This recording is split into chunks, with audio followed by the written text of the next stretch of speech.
গুরুত্বপূর্ণ একটি খবর, পদত্যাগ করতে যাচ্ছেন নাহিদ আসিফ। মাহফুজ আলমও পদত্যাগ করবেন। প্রথম দফায় পদত্যাগ করবেন নাহিদ এবং আসিফ, তারপরে পদত্যাগ করবেন মাহফুজ আলম। কারণ কি? কারণ হচ্ছে নতুন রাজনৈতিক দলে তারা যোগ দেবেন। আগামী 15ই ফেব্রুয়ারির মধ্যে নতুন দল ঘোষণা, তার মানে আর সময় নেই। 15ই ফেব্রুয়ারির মধ্যে যদি দল ঘোষণা হয় এবং নাহিদ ইসলাম এবং আসিফ মাহমুদ যদি সেই দলে যোগ দেন, সে গুরুত্বপূর্ণ পদে থাকবেন, সুতরাং তাদেরকে আগেভাগেই পদত্যাগ করতে হবে।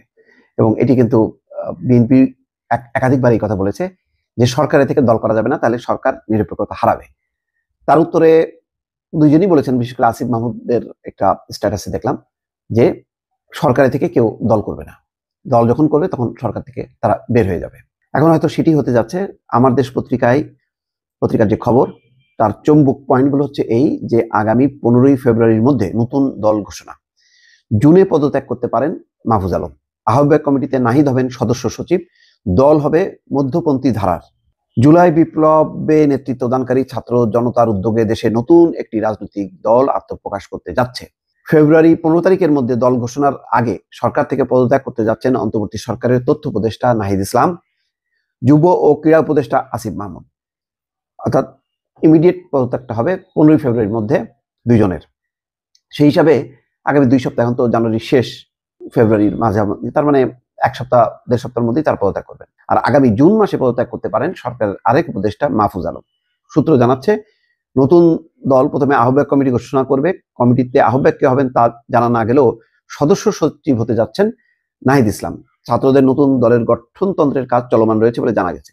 তবে মাহফুজ আলম কেন জুনে পদত্যাগ করবেন সেটাও পরিষ্কার না। এখন এই দুইজন পদত্যাগ করার পর তখন তো আলোচনায় থাকবেন মাহফুজ আলম, সেও ওই নতুন দলে থাকবেন, তাহলে সে সরকারে কেন আছেন, এই প্রশ্নগুলো কিন্তু উঠবে। সূত্র বলছে নতুন দলে প্রথমে আহ্বায়ক কমিটি ঘোষণা করা হবে এবং সেখানে তো আহ্বায়ক থাকবে নাহিদ ইসলাম। আচ্ছা, নতুন দল গঠন নিয়ে দেশের রাজনীতি এখন সরগরম হয়ে উঠেছে। ইতিমধ্যে বিএনপির মহাসচিব মির্জা ফখরুল ইসলাম আলমগীর এর বক্তব্য, পাল্টা বক্তব্য নতুন বিতর্কের জন্ম দিয়েছে। নিরপেক্ষ সরকার এবং আরেকটি 1-11 প্রসঙ্গ উঠে এসছে। একে কেন্দ্র করে সামাজিক যোগাযোগ মাধ্যমে নানা ধরনের গুজব ছড়ানোর সুযোগ পেয়েছে আন্ডারগ্রাউন্ডে থাকা আওয়ামী লীগের নেতাকর্মীরা।